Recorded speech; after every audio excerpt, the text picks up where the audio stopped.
Miss Lizzie. I don't ever smoke the dizzy, but we can always share some ditsies. It's just a cup in time.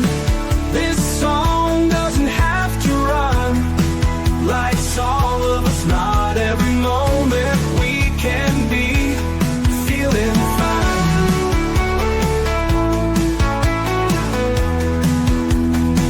I wanna share a moment, just a second if you will, maybe even a cup of thrill.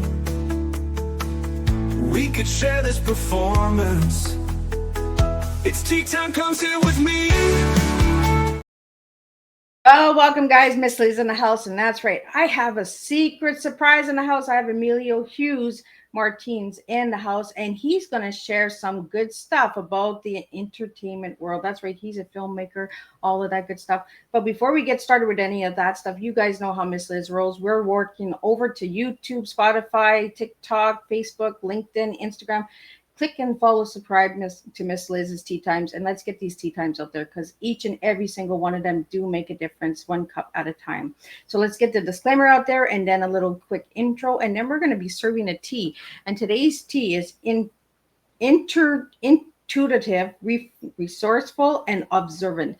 My tongue is starting to twist. It's getting late, guys. So let's get started with the disclaimer. Disclaimer for Miss Liz's Tea Time live show. Miss Liz's Tea Time is a global platform dedicated to sharing real-life stories, diverse perspectives, and meaningful conversations that inspire awareness, healing, and connection. I'm Miss Liz is going live using StreamYard. Before leaving a comment during the live broadcast, please grant StreamYard permission to display your name at StreamYard.com. Please be advised that all the content brought forward during any Tea Time show is presented in good faith. However, discussions may include opinions, beliefs, and perspectives that do not necessarily represent the views of Miss Liz or the Tea Time platform. Information shared by guests is based on their own experiences and is perceived to be accurate at the given time of airing. All guests, viewers, and participants are responsible for using their own judgment when considering any action or decisions that may relate to these discussions. Some episodes may cover sensitive topics, including but not limited to trauma, abuse, grief, mental health, and other emotionally triggering subjects. Listeners and viewers' discretion is strongly advised. Tea Time with Miss Liz is an open discussion forum designed to offer insight, inspire awareness, and create connection. It is not a substitute for professional, medical, legal, or therapeutical advice. If you require professional support, please seek assistance from qualified professionals or trusted resources in your area. If you have any questions regarding this disclaimer or the content of the discussions, you are welcome to contact me, aka Miss Liz, directly at my email, bookingmissliz@gmail.com, or visit my link tree at Miss Liz's Tea Times. By choosing to participate in, comment on, or view these live shows, you acknowledge and accept this disclaimer. Your participation is entirely voluntary. I, Miss Liz, welcomes you to join the conversation with an open heart, and if at any time you feel this platform is not right for you, I respect your decision and wishes and welcome you back whenever you are ready. Tea Time with Miss Liz is serving truth and awareness one cup at a time. Let me give you a little bit on who I have here. Good evening and welcome to Tea Time with Miss Liz, where storytelling meets purpose and every cup pours carries a spark of change. Tonight, I'm honored to share the table with filmmaker, writer, and creative visionary Hughes Martinez, a storyteller who truly sees the world through a different lens. Born with dyslexia, Emilio learned early that words weren't barriers, they were pathways to imagination. As a director, producer, and screenwriter, he turned pain into purpose and obstacles into art, creating stories that move the soul and challenge how we see the world. From Hitman's Wife Bodyguard to his own powerful project like The Fourth Branch, Emilio brings storytelling back to his truest form, connection. So brew your tea, settle in, and step behind the lens with us, where creativity becomes healing and every frame tells the truth our hearts have been waiting to see. Let me get him in here and let's spill some tea together. Welcome, Hughes. Hi, thank you for having me, Miss Liz. I'm calling you Hughes because that's what you told me to call you, so that we got you there. There we go. So I'm going to take you on a little rabbit hole like I like to take all of my guests down. Okay. Who was Hughes as a little boy and who is Hughes now? Oh, as a little boy, I had a big imagination. I loved to just see what the world was going to be like. I thought, yeah, the little boy I would say was like someone with a big imagination. Nowadays, I would say I still have an imagination in a way. Um, I'll say now I'm a little more maybe more cynical. Maybe the world's maybe a little more cynical than I was when I was a little boy. But when I was a little boy, I was always out trying to have fun. I was a jokester. I would crack jokes on people, which I thought was funny at the time. I'm sure some others didn't find funny at the time. Yeah, I don't think I've changed that much in some ways either. Maybe fortunately, unfortunately, depending how you see it. Well, I'm glad that you're in the house tonight and that you jumped on board right away. Like I like when I can surprise my listeners out there. So, what got you into filmmaking? What got me into filmmaking, at a very young age, I kind of knew what I wanted to be. Around like I would say 13 or 14 years old, I wanted to be a filmmaker. I didn't really know how to go about that though. So the first thing I learned to do was kind of write film because in my mind, I didn't really need like a crew or a set or actors or a budget. When you write, all you need is the pen and the paper. So that's what I did first because I just thought that would be the fastest or easiest way to create something. So I became a writer because of that. I was like you did introduce me. I was dyslexic as a kid. I guess I still am. It doesn't really leave you, unfortunately. Something that you just kind of have. So it wasn't always easy for me in a way. But like I stated earlier, I always had a big imagination. And one thing I've learned too over the years is like especially with today's technology, spelling, grammar, you need it, but it's not necessarily. I would say being able to tell a story is what you need to know more than anything.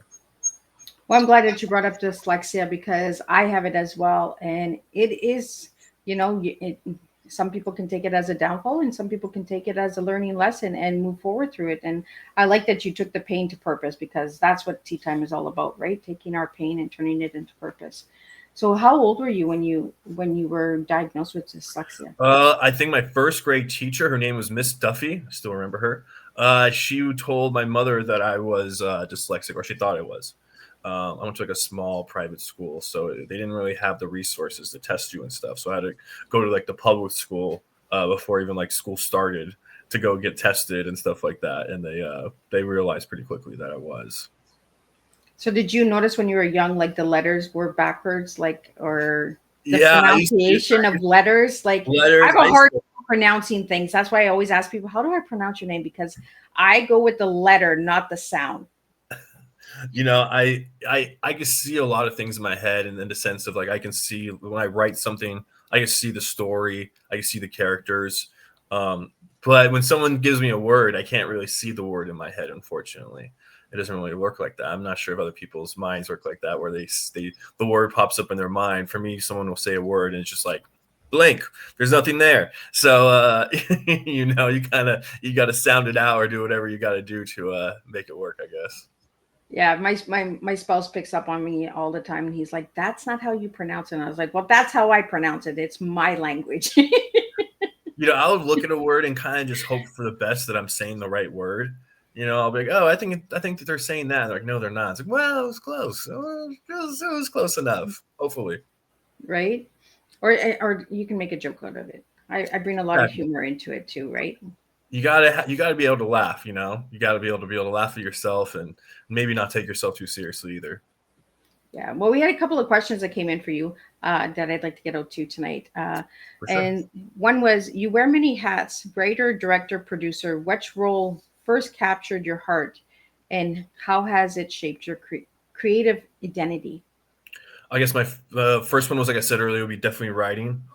It's I consider it a craft, something that I do weekly to try to get better every day. It's it's something I take seriously too. I don't just like if I'm not inspired at the time, it doesn't mean I don't write. You got to sometimes find inspiration, whatever it may be, to get yourself there. So it's definitely take it as a job of something that I do weekly, and that I did weekly even when I was young. So even when I was never got paid to write, I still was writing just to write, just to get better. Writing led to directing because mostly I wanted my scripts to be made by somebody in a quick type of time. When you're when you're producing, I'll get to that. But when you're directing, that's the fastest way to do it. Is, you know, you write, you direct, you produce it, and you get your stuff out there. So that's what I did with it. The fourth branch and the method was, you know, I was like, well, I want to make these stories, so I'm not going to wait for anybody else to make them. So I'll make them myself. And then for producing, that, you know, I was working at Eclectic Pictures for a while there, over in Hollywood, California, and they produce a lot bigger films like The Hitman's Wife's Bodyguard, stuff like that.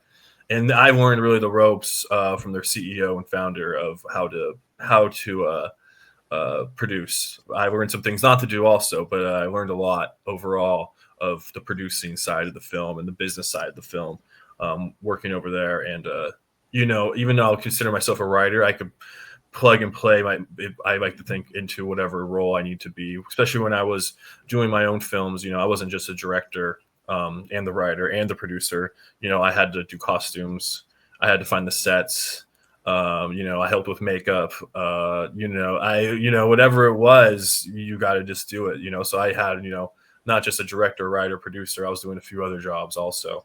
But when you really want to make something, you just do whatever it takes. You know, you don't really care what it takes out of you or financially or whatever it is. You're going to do it because, you know, you have something that you want to do and you believe in it. Right? You take that sacrifice to get to where you want to be. Exactly. Right? And that's something that I tell my listeners all the time, right? We have to sacrifice if we want to get ahead. You know, we have to invest in ourselves as well, you know, because sometimes people will not see our vision.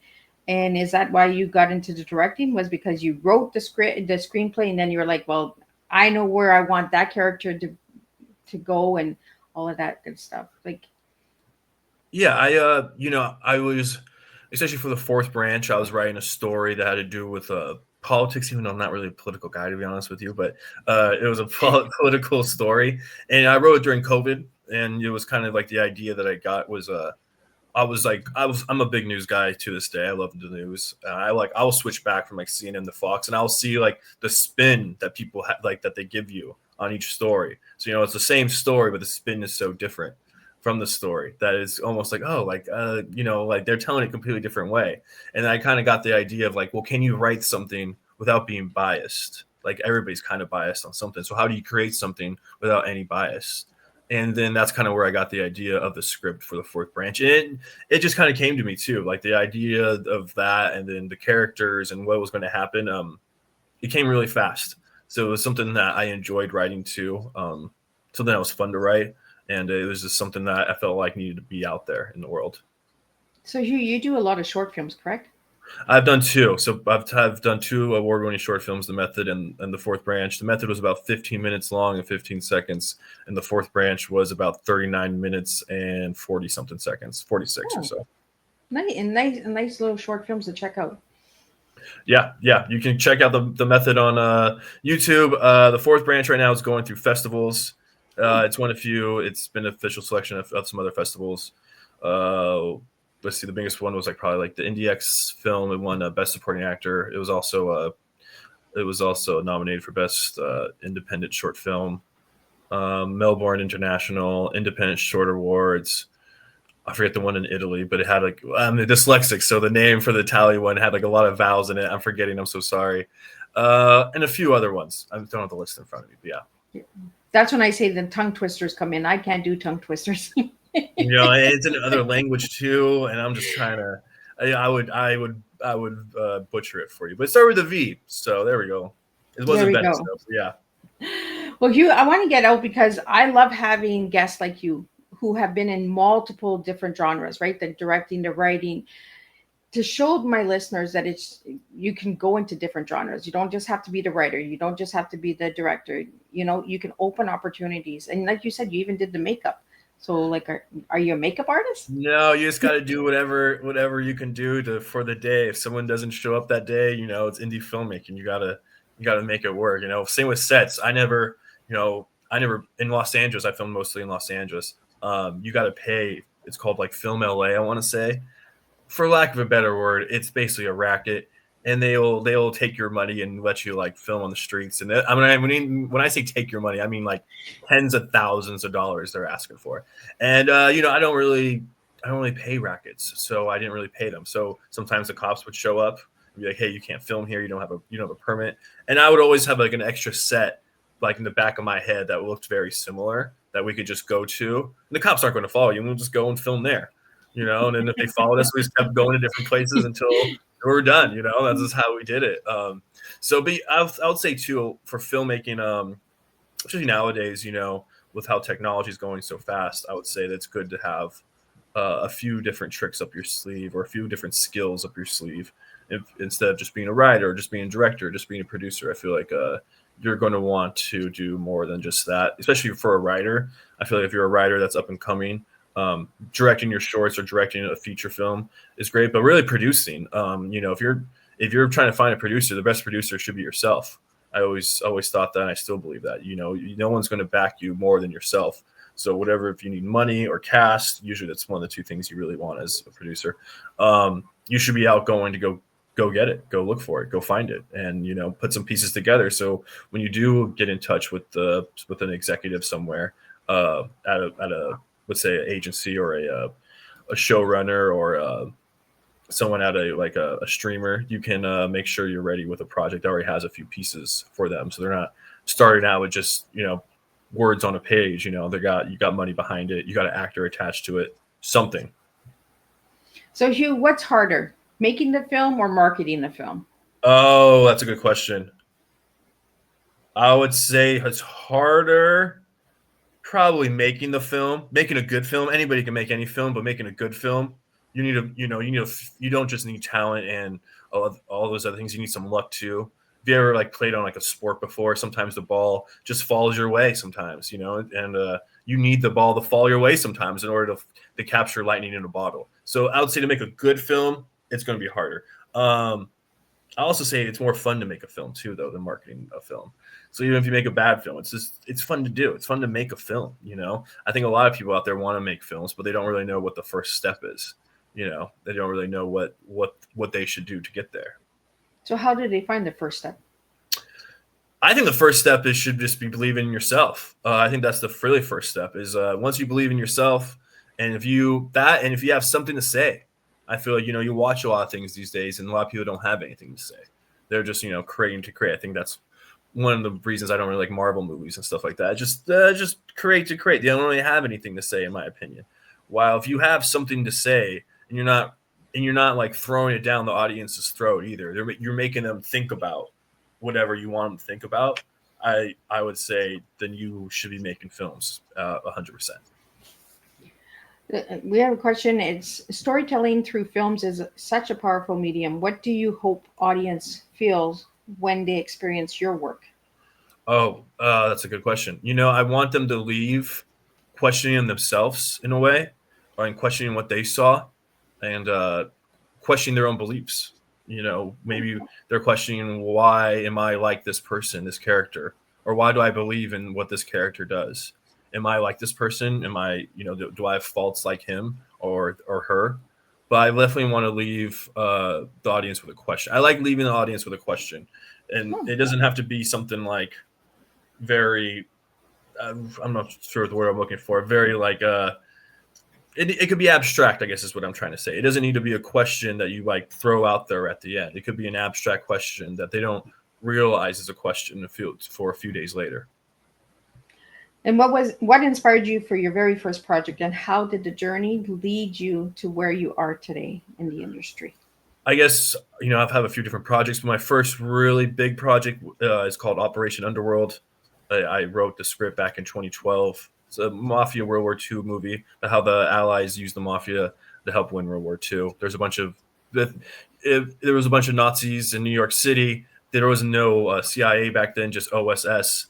This is like really happened. The Navy made a deal with Lucky Luciano, who was in prison, to go murder the Nazis, and they let him out of prison, which they did. But they also deported him back to Italy. They didn't, or it was Sicily actually. And I kind of used that history to like build off that you know, the main character, you know, he's running away from his problems. He's right. He didn't want to. His family was in the Mafia. His uncle's Lucky Luciano. He changes his name. But there was an explosion which really happened in the Brooklyn docks. A boat called the Lafayette sank, which really happened. And in my story, the main character, he they start doing background checks. Everybody that was near the boat. They realize he's not who he says he is. They realize his uncle is Lucky Luciano, so recruit him to go recruit his uncle, who's not really like trying to help us.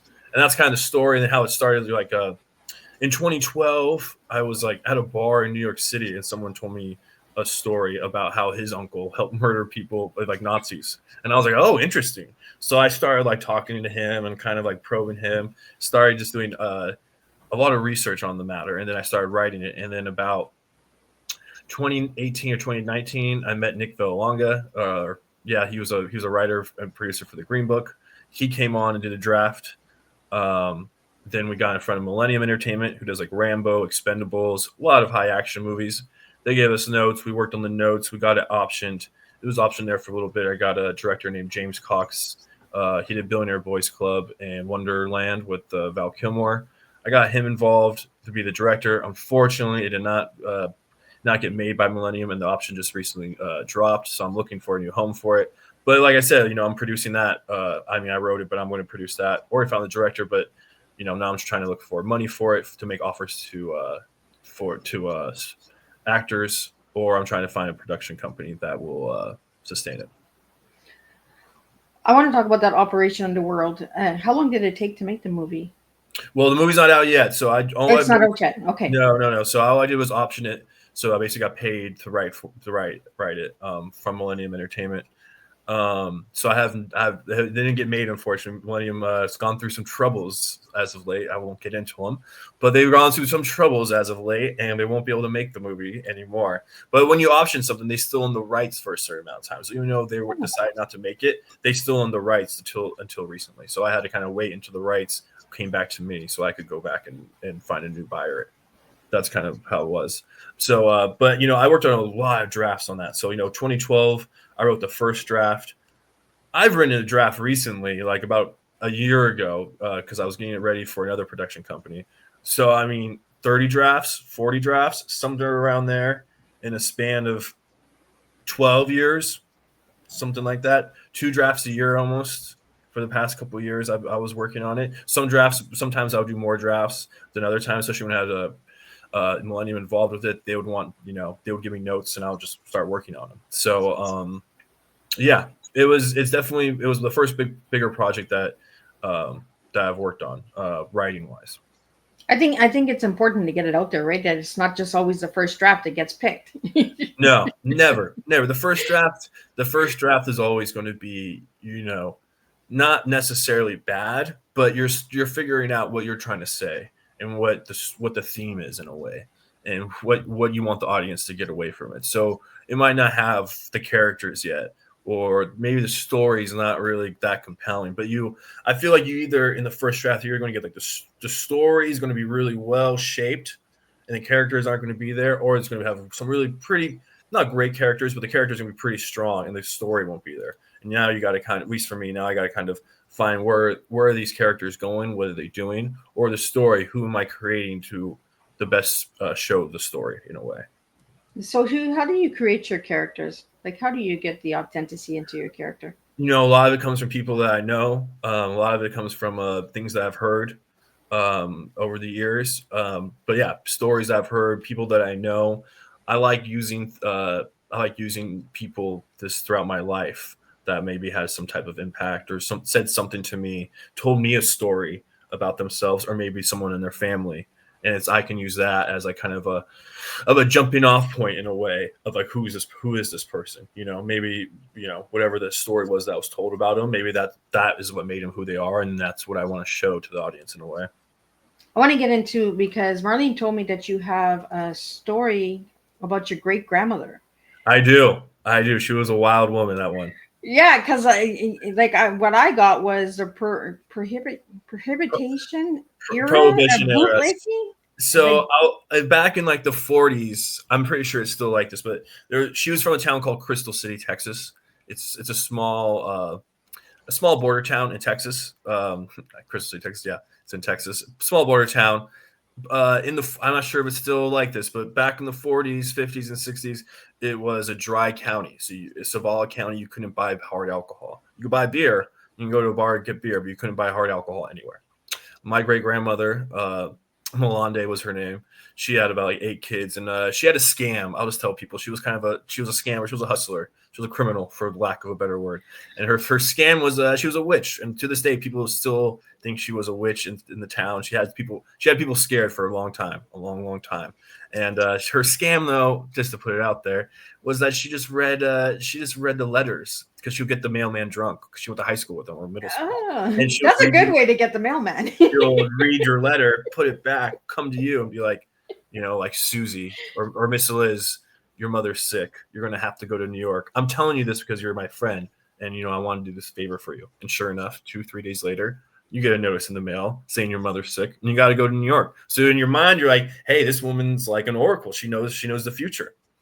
She didn't know the future, but that was her scam. As time went on, she opened a letter one day, and it was from the United States Army, and she found out there was going to be an internment camp built in Crystal City during World War II for the Japanese. She got in her head, all these servicemen are coming. They're going to want to drink booze. So she went to Mexico.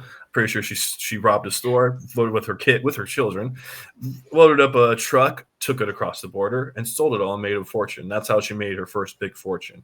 And it's a story in my family that's been told over and over again. And because my grandfather Emilio, worked for her for a long time until he got tired of her and left. And it was like, I'm not going to work. He got tired of the mailman. Got tired of working for her because she was not the easiest person to deal with. And that's just how it was. And so she did that. And in the story, I'm using that as a blast off point. And it's a series. So the pilot is the story's kind of like she got the booze in. There's an internment camp already, but the internment camp lieutenant gets replaced by a new lieutenant. All former bets are off. People in her town are trying to take her business from her. None of this really happened, by the way. In real life, she ruled with an iron fist.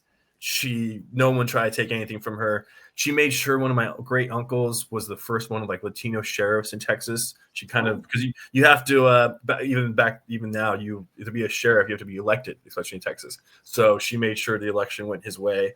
And, he didn't know what he was doing. He just was. But she had control of the mailman. Yeah, he was a young kid, like in his 20s. And, he's sheriff of Cibola County. So she kind of made sure things went her way for a long, long time. And, I think one of the best things about it is that Crystal City has, or at least it did for a long time, had 2 different cemeteries. There's one for just the whites and one for everybody else.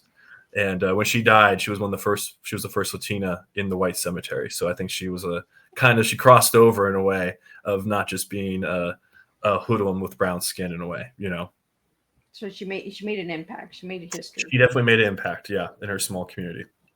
So what impact did that leave on you, besides making this movie or trying to get this movie out about? You got to just go out there and take sometimes. You can't just ask for permission for everything you want to do. If you have something you want to do, you got to sometimes go out there and do it. And take no prisoners, as my great grandmother did.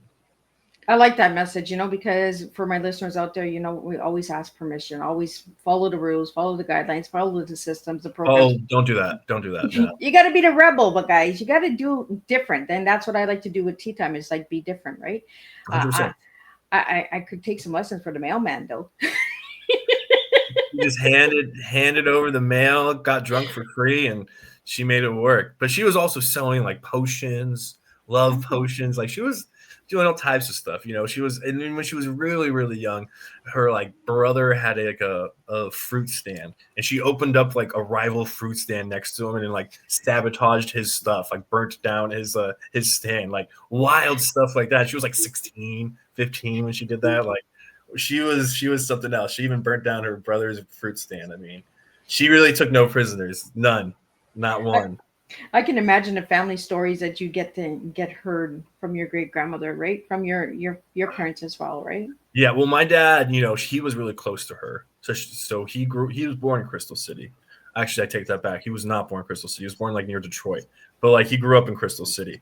And my grandmother didn't really want him around all the nonsense that my great grandmother was. So she took him to California and they left without telling anybody. She just picked up them, and one day my grandfather went home and the kid, it's my grandmother, and the kid wasn't there. You know, her dad wasn't there. They didn't know where he went, and she was mad at my great grandmother, and she found my grandmother. She definitely did, and made sure she came back or whatever. She didn't come back, but she basically sent my grandfather to go live with them. But yeah, tons of stories. My dad as a child, like my great grandfather Pop Malone, he took my dad to Perez Negras, Mexico. Went to the red light district, lost my dad.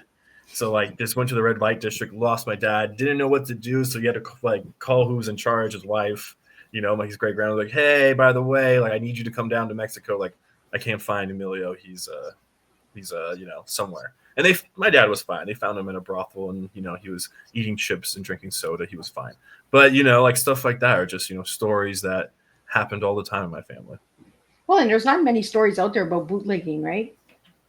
A lot of the bootlegging stuff was like, I think bootlegging, like the Prohibition era, I want to say it was like 19 teens, not 1919, but before that, like 14 or 15. So a lot of the stories are during that era, during the 19 teens, and it's usually Chicago, New York, Atlantic City, where a lot of the Italians and the Irish and the Jewish gangsters were bringing booze in from, I want to say, like Canada and stuff like that. So this is, let's throw Canada in there. That's where I am.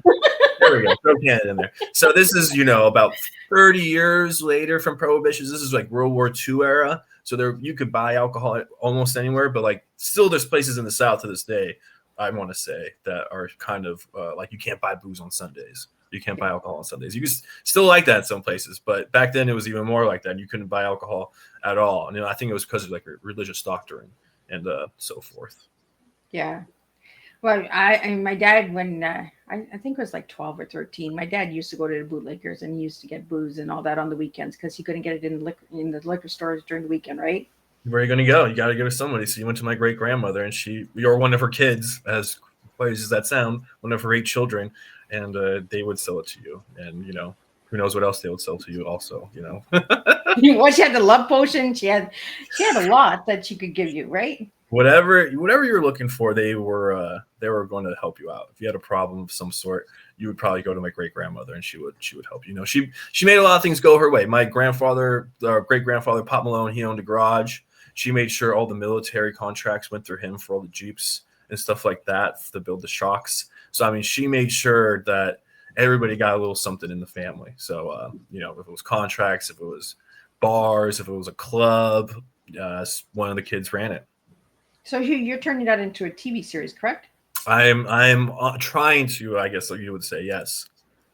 I think that would be pretty cool, right? It would be cool, I think, and it would be fun to do.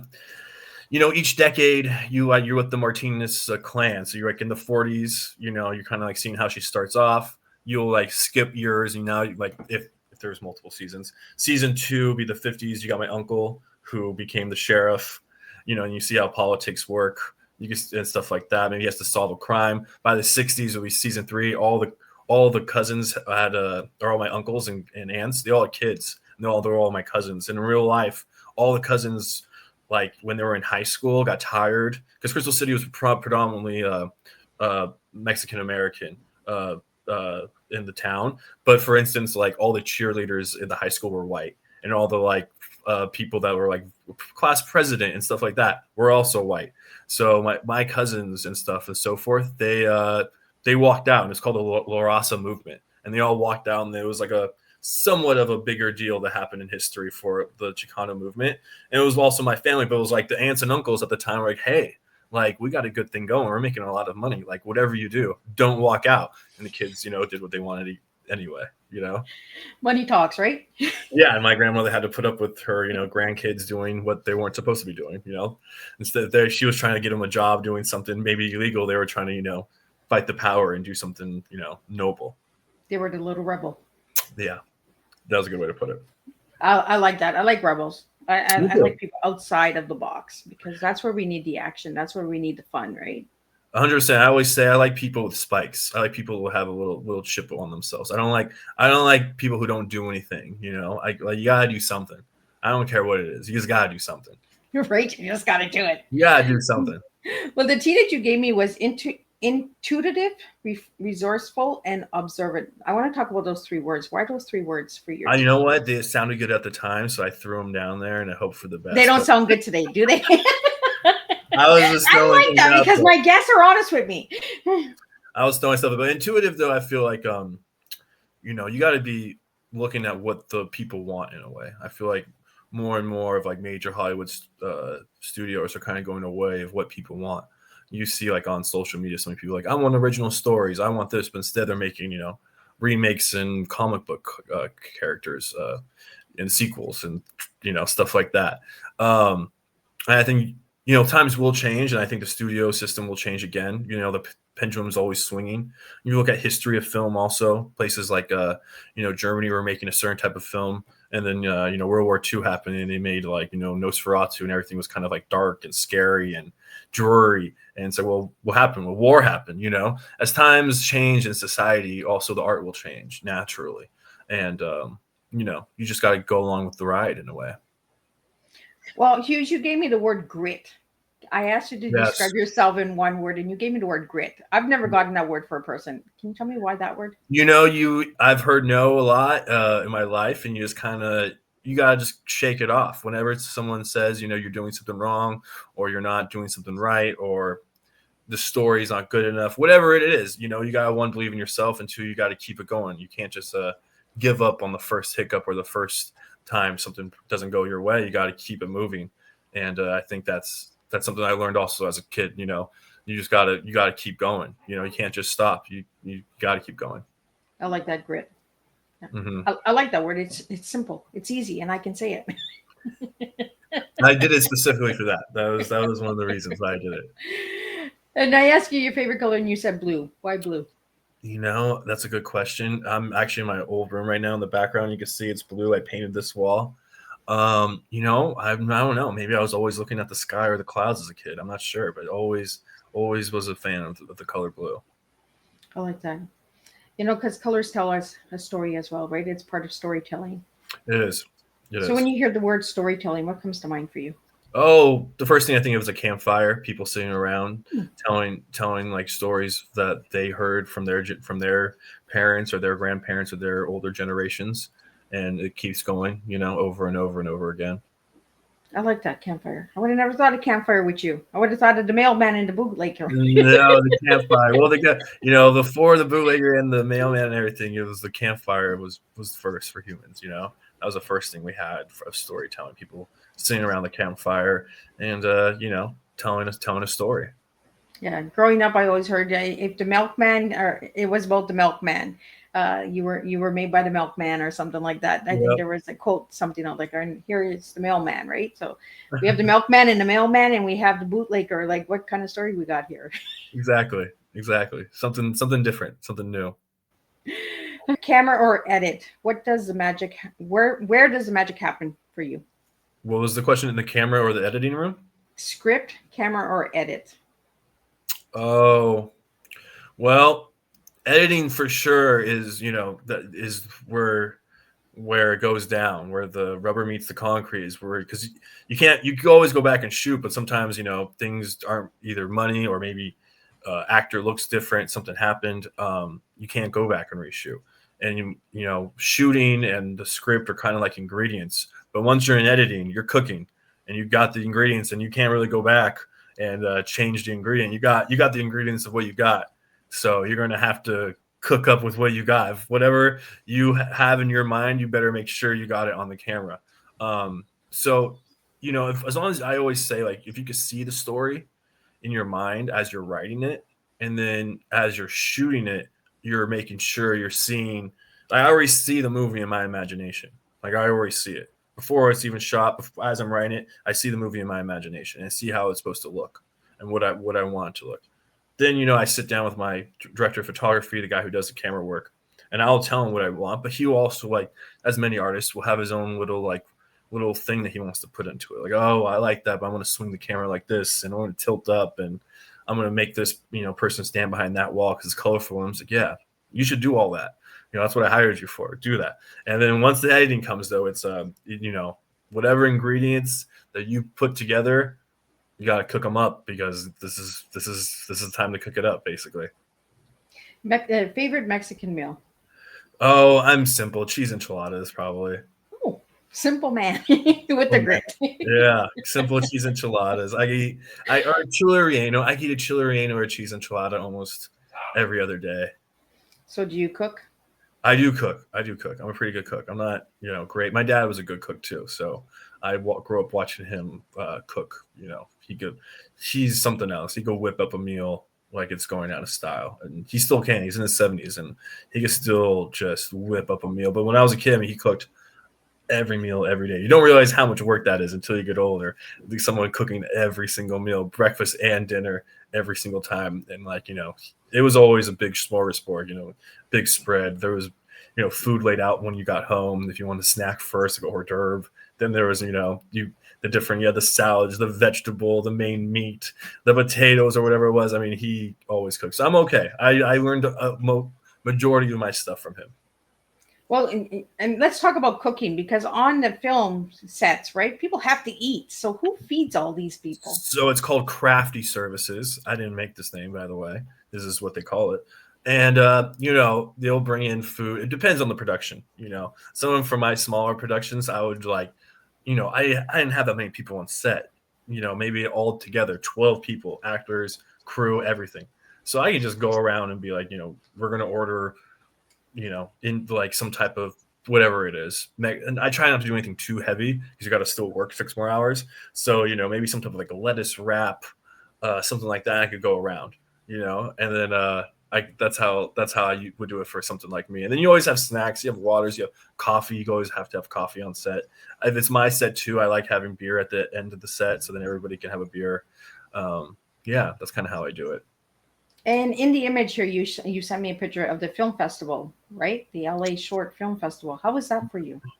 It was good. It was the IndieX Film Festival.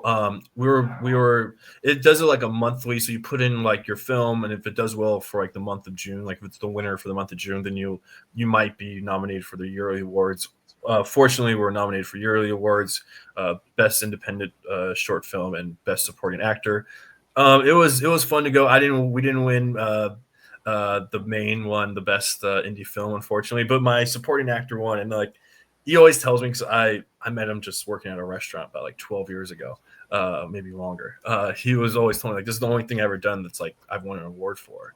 And I've been acting, like he's in his 40s. He's like, I've been acting, for 20 years, and no one ever given me an award for anything. So I was actually happy that he won, and he was legitimately surprised and shocked when he won, and like he gave out like a real raw emotion, just like yeah, and like I was like, there we go, Adam, like. Let's go. At least someone brought home the gold for us. But the whole thing was fun. I was there with friends, met a lot of people. The Fourth Branch too it's a film that's not for everybody. When I make stuff too, I try to push, especially if it's something I'm going to direct. If I'm writing it, got to kind of toe it down a little bit, because I'm trying to sell this to get someone involved. I'm directing it. Get some people, right? Yeah, if I'm directing it, I'm going full bore. Like I'm just going to go balls to the walls. I hope people get offended. I hope people walk out. I hope people get mad. So the Fourth Branch definitely had some people who weren't. I don't know what to put. They weren't expecting what they saw, And I think a lot of younger people liked it, which is always fun, because anytime younger people saw it, they would like follow me out of the theater and like talk to me. While the older generation, I have to say, we're not always too happy about it. But it's a story that makes you question your beliefs in a way. So it's hard to teach old dog new tricks. Some people don't want to, especially if you're stuck in your ways. You don't want to think or question why you believe in something. It's easier just to be like, well, this is who I am. There's nothing wrong with that either. That is who you are. But as a younger person, they're still trying to discover who they are in a way. So it's easier for them to watch something and be like, oh, why do I think that? Or why do I believe that? Yeah, well, it's hard to break those systems. And, when you're programmed a certain way, the older generation is like, nope, this is the way it worked for 40 years. This is the way it's going to stay for 40 years. Exactly. So it was definitely, I'm glad I made it. It's definitely got mixed reviews in the sense that it's done well in festivals, but I could tell some festivals also, like, they weren't feeling it just because I kind of pushed so many buttons with the content that I created. But, that's kind of what I want to do. I don't really want my work to be for everybody. I don't really want to have everybody to be a fan of my work. You know, I that's like just that. not what I don't. That's not something what I strived for at all. I like that because I say that all the time. I don't want everyone to like tea time. You know, Yeah. if everyone is liking our work, then we're not being authentic with ourselves. No, you're not. I feel like you're not taking that many chances. Yeah. You know, You're so kind you're of not taking just any chances. You're playing it safe. Like why you got to play it? Why do you want to play it safe? You only get the dice in your hand so many times in life. Do you want to bet it all? Do you want to just go slow? Bet it all. yeah. See what happens. That's my philosophy. Like I tell people that come on tea time that are writers, I'd like to be the bad tea time lady in your story. Like make me as bad as you can. Like something that would just be like, wow, I can do that. Yeah, yeah. I think good art pushes people's buttons. You know, really good art. Absolutely. What's going to like push people's buttons is going to make people maybe react some way. You know, and like that's really what you want to be as an artist, someone who makes you react. You know, you want someone to maybe walk out or be afraid or some type of emotion. You know, but I definitely want to instill an emotion in you. I don't want you to leave and you forgot what the story was even about 2 hours later. You know, I need you to feel something. So, and especially with films that I'm making for myself, you know, I don't really have big budgets. I gotta rely on so many things. You know, I can't really do gore, can't really do explosions, can't really do violence because it costs so much money. But I can use words, and I can have my character say things that I don't particularly believe in, but the character believes in, and maybe, yeah, maybe it'll push your buttons a little bit. Well, and you sent me something. It's Emily Dickinson. I'm leaving letters to the world because nobody left me any. Yes, that was a quote that I read when I was really young, and it always stuck with me. Why? You know, I feel like growing up that I was always watching something and I wanted to make something of like my own stories to leave behind in a way. And maybe what I was watching didn't like it influenced me, but it wasn't what I was in a way. And I was still trying to figure out who I was in the world. And I feel like when you leave something for like the younger generation, it lets them like think about who they want to become or what they want to become. And what's the biggest misconception about directing? Biggest misconception of directing that you're gonna probably make a lot of money. You're gonna be famous. That's probably the biggest misconception. Producing. What's the biggest misconception? A lot of people don't know what producing is. So I think people think producing is just. I don't know what people think producing is, honestly, but producing really is just you looking for two things. You're either trying to find money for a project or you're trying to secure a talent, so an actor or something like that for a project. That's really what producing is. If you could find money, then there you go. I had the owner of Millennium Entertainment. He's probably one of the bigger producers of his time. His name was Avi, and like one of the bigger producers of time. And I remember one time in a meeting, he says, "You're not a producer until you put money on the goddamn table, and then you're a producer." And he's definitely signed some checks for $50 million or out for film. So he put the money on the goddamn table, and that's what he said producing was. That's what Avi taught me, or I didn't really teach me. I just overheard him say it, and I was like, oh, okay. So I'll say that probably. Well, it kind of goes back to investing, right? You have to invest in yourself. If you want Yeah, people to invest in you, you got to be able to be ready to invest in yourself as well. 100%. You know, if the product is you, then you should be investing in yourself at all times. You know, What movie did you watch that changed your perspective on the movie? that changes my perspective on the movie, like the movie business Yeah, or movie business or movie itself. Like you thought you were going to see this movie and you thought it was this storyline, and then you got there and you're like, what the heck is this? oh, the newest one, DiCaprio, that just came out was like that for me because I didn't really know what the movie was going to be about. Like Everything Bad at Once or Bad Worse. I forget what the title is. I'm messing this one up here, guys. But I watched it recently, and I went in not knowing what this film was going to be about, and I was very surprised at how great that film was. Also, a lot of Stanley Kubrick films can be kind of like that, like a Eyes Wide Shut type of film, or maybe like a Full Metal Jacket type of film, or even like The Shining. The Shining is supposed to be like a scary horror movie, but it's not really scary. It doesn't. That It's is not the scariest scary. movie for me to this Is it day. really? Oh, I watched it really young. I love that movie, but and it also, it ends with a question too. You see Jack Nicholson's character in the picture for the New Year's picture of like 20 years before. So Jack just keeps coming back and killing people, or Jack maybe never left. You don't really, you're questioning yourself like, well, who is Jack? Is he reincarnated? Is he there? And same with the kind of like a Full Metal Jacket. You're watching the film, You know, it starts off with like boot camp and basic training, which most people I feel like that part more than the second part, which is like them out in the field of like war in Vietnam. But I like the second part more because of at the ending too, like, you know, it ends with the soldiers just singing the Mickey Mouse song, like MICKUIMOUSC, and you're like, well, like how is it? Why are they singing that? It's like, you know, in a way, maybe they're singing the end of their childhood because they've been out, like, you know, in the battlefield killing people now, so they're not really children anymore. But maybe that's not it. Maybe that's what I got from it, and that's the question that I asked myself when I watched it. But I didn't. But maybe someone else watched it and saw something different. How do you pick a song for a movie? Like when you're putting all the songs, the editing, like how do you find the perfect scary spooky song to put in there, like Mickey Mouse? Like I already have an idea when I'm making something what's going to go there. You know, with rights and stuff like that, you know, and I'm doing indie filmmaking, so I can't, you know, get like a Rolling Stone song per se because it's going to cost me too much money to put on there. But I can, you know, I find people who can like help me create a sound that I want, or like a music that I want, and I'll give them like examples of other music and be like, this is kind of what I want, because this is like, I'll play it for them while the film's going. So I'll be like, you know, like this is what I see, but I can't use this, but we need something similar to this. Show me what you can do, you know, and I'll find a composer who can. and who, if there's one actor or artist you dream of collaborating with, who would it be? Oh, you know, probably like Martin Scorsese. Write something for him. You know, he's a great director. Probably, I think he's the greatest American director, besides maybe like Woody Allen or someone like that. But he's really, really good, and I think he's continued going to be really good for a long time. Well, I mean, until he calls it quits or whatever happens. But yeah, I think he's going to go down as probably the greatest American actor. What do you like about Woody Allen? Woody Allen, I love Woody Allen films, even though there's a good chance he was kind of a weirdo and did some weird stuff. But I do love his films, and I grew up watching them, especially with my mom. We watched a lot of films, and like he's really good at just like the love story. Like he is really good at the love story, from like Annie Hall to Manhattan to Cafe Society.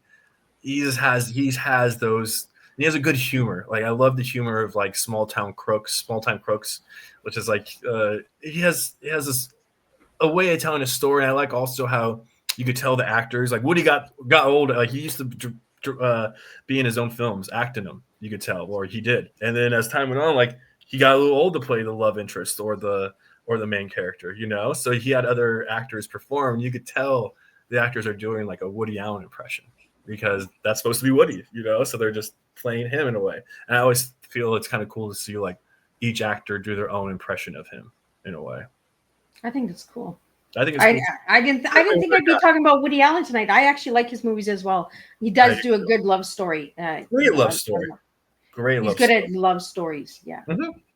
Yes. Annie Hall is like one of the best love stories of all time. Absolutely. Yeah. 100%. Go and check it out, guys. All you listeners out there, go check it out right now. It's a great film. It's not even just like, oh, it's okay. Like it's funny, it's quirky, you know, and it's very like it's a love story that could be told anytime, you know, any era.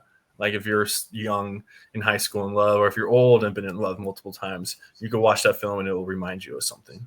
Remind you when you were in love with somebody, probably. Absolutely. I want to talk about the pitch circuit a little bit.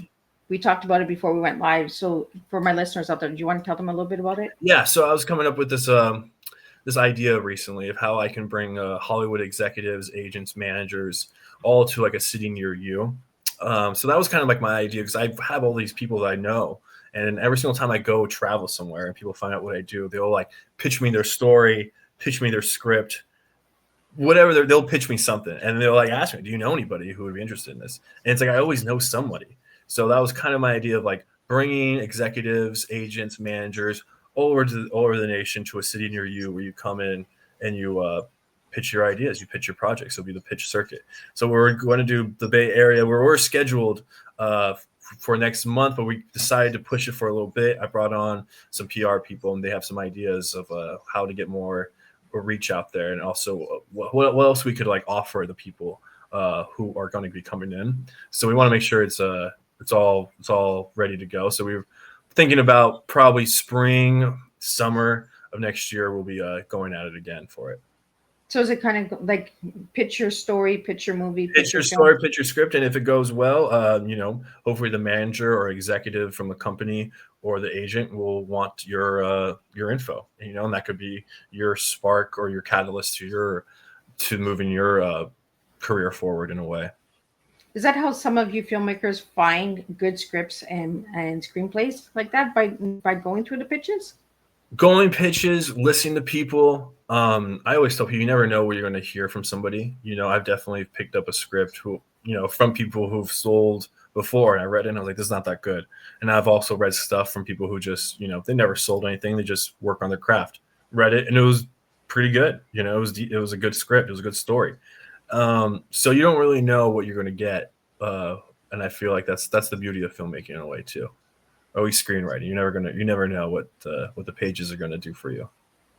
So where are they having these hot and these hidden pitches events besides the pitch circuit that's coming? Is it on like Clubhouse, green screen, green room, and all that? No, it's LA's a town, or Hollywood in general is a town of networking. So it really is who you know, and if they're willing to answer the phone and listen to you. So that's the one thing a lot of people say, like, Hollywood's dead, and then maybe it is, maybe it isn't. But one thing it has is like it has infrastructure, and infrastructure is never going to leave LA just because it's already built. You don't have to build it; it's already there. So because of that, you can always find, if you know where to look, find the agent to talk to, a manager to talk to, executives. Every single time I'm in Los Angeles, my calendar is booked up with just meetings with people, and sometimes the meetings are just like a general, which means it's like general meeting. What have you been up to? What have you been doing? And a lot of it's kind of just BS too, of like, oh, I was at some golf course the other day and I saw so and so. Did you hear about what happened to them? I shot a 95. I can't believe it. It's just stuff like that. But you get close to people, and that's, people want to do business with people they're close to, and they really want to do business with people they relate to. So those, I think, are two things that can help you if you're on the hunt for representation or trying to sell something or whatever. You put yourself out there. I've definitely made cold calls before. Some of them didn't go through. Some of them did. Sometimes you get lucky and they just push it through, and you're like, okay, let's go. Like, I got to pitch this idea to this person who did not expect me to call them right now. Do you use your great grandma's recipe? Get I do the young not. man drunk. I do not. No. So, final message that you would like to leave with everybody today, and how can people reach out to you and any good stuff that's coming your way? That's coming. Oh, best way to reach me is probably on Instagram. My handle is the LA Kid or Hughes Martinez. You can always reach me there. I always check my DMs or whatever. So that's a good place to reach me. And then I guess my final message is keep going. You got to have grit. You got to keep going. If someone tells you no, that doesn't mean it's over for you. It doesn't mean anything. All it means is that one person doesn't like your idea. And what does one person know anyway? They don't really know anything anyway. So you got to keep it moving. Never stop. That's kind of my philosophy of it. Well, I really appreciated this conversation with you tonight and sitting down and getting to open up about grandma, because those great grandma stories are really wild sometimes. She's got some good ones. She had some good ones. It was, I don't know how so many people survive. My dad at one point too, like, he has a story of like him going over to her house, and like he was like 6 or something. Like, she thought she had like a bad like omen or something, so she like put like flour as a cross and made him lay there and like cracked an egg on his head and did like some like weird like Santeria type stuff. And like, I mean, he still remembers it. He was like 5 years old. My dad's like 74 now. He still talks about it. It's like, oh, like, she had some crazy ones. Well, those crazy stories do make memories and moments as well, and maybe you'll get them into the TV series and have that little humor in there as well. So yeah, I hope so. Well, I just want to thank you again for joining and being my surprise guest for all my listeners out there. If you guys enjoy these surprise guest appearances coming up, please let Miss Liz know.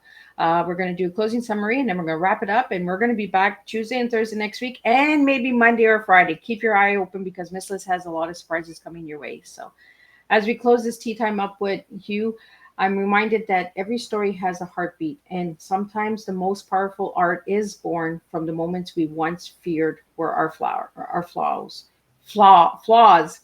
Through courage, through courage, creativity, and compassion, Hughes shows us that vision isn't just what we see; it's what we feel, believe, and dare to create.